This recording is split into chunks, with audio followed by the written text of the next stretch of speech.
Okay, as far as our assessment or assignment is concerned, the chapter is on page number 18 with your workbook.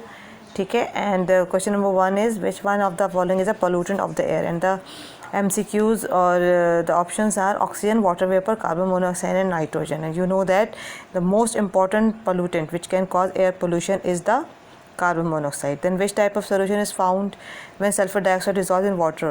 आपको पता है भी, मैंने आपको बताया था कि कौन सी बारिश होती है जो कि बेसिकली हमारे लिए बहुत ज़्यादा पोल्यूशन क्रिएट करती है. वो एसिड रेन होता है, अल्कलाइन रेन होता है, न्यूट्रल होता है, या उसमें सल्फर क्लोराइड मौजूद होता है. ठीक है.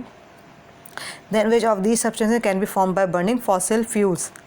जब आमतौर से हम फॉसिल फ्यूल्स को बर्न करते हैं तो आमतौर से उसमें सोडियम क्लोराइड जो है वो लिबरेट होता है या प्रोड्यूस होता है.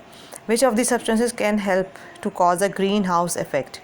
आपको बताया था कि ग्रीन हाउस इफेक्ट एक आइडियलाइज सिचुएशन है, लेकिन अगर बहुत ज़्यादा कार्बन डाइऑक्साइड का कंटेंट बढ़ता चला जाएगा, ठीक है, और तो ज़्यादा से ज़्यादा जो है वो अल्ट्रावायलेट रेज जो हैं या हार्मफुल और हीट जो है वो ज़्यादा से ज़्यादा एब्जॉर्ब होती चली जाएगी एनवायरनमेंट में, और जो अल्टीमेटली ग्लोबल वार्मिंग में रिजल्टेंट हो सकती है.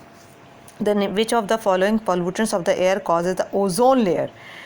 मैंने आपको बताया था कि ओजोन लेयर जो है वो एक टाइप ऑफ प्रोटेक्टिव लेयर है, लेकिन because of the gases which are liberating from the air conditioner और द रेफ्रिजरेटर्स स्प्रेज, एक स्पेशल गैस का मैंने नाम लिया था, ठीक है, that is causing thinning of the ozone layer.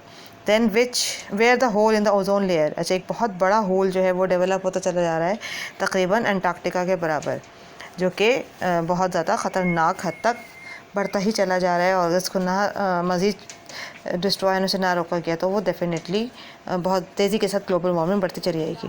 Then which of this elements में अकर इन फॉसिल फ्यूल्स. ऊपर आपने देखा था कुछ गैसेस या कुछ सब्सटेंसेस जो हैं वो फॉसिल फ्यूल्स में सोडियम क्लोराइड की शक्ल में लिबरेट होते हैं, और गैसेस जो है वो मोस्टली सल्फ़र है जो कि फॉसिल फ्यूल्स में मौजूद होती है. Then which of the following pollutants help to cause acid rain. Carbon monoxide, CFC, sulphur dioxide और लेड कंपाउंड. ज़्यादातर एसिडिक रेन जो होती है उसमें सल्फर डाइऑक्साइड गैसेस जो हैं वो प्रोड्यूस होने की वजह से एसिड रेन प्रोड्यूस हो सकती है. Then which of the following pollutants can spread germs.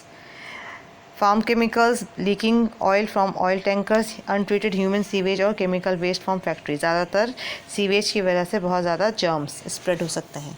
Then question number 10, what harm will a hole in the earth ozone layer cause? More ultraviolet radiation will reach the earth. जितना whole बढ़ता चला जाएगा ज़्यादा से ज़्यादा ultraviolet radiations आती जाएंगी.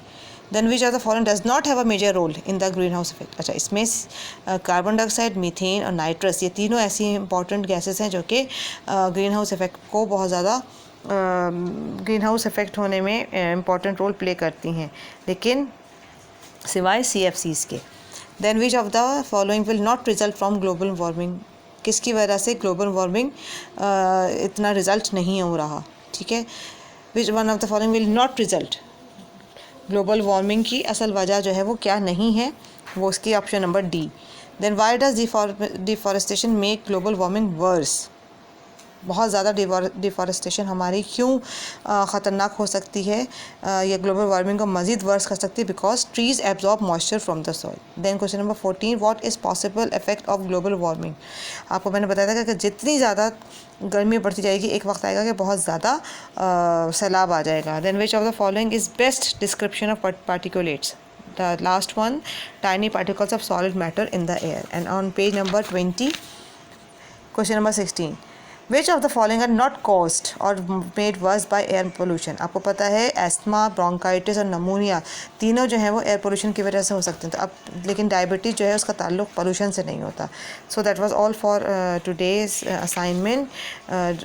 Lecture को अच्छी तरह देखिएगा, सुनिएगा, समझिएगा वीडियोज़ को भी, और बुक की भी आप हेल्प ले सकते हैं. This is all about for today's lecture. Okay students, अल्लाह हाफिज़.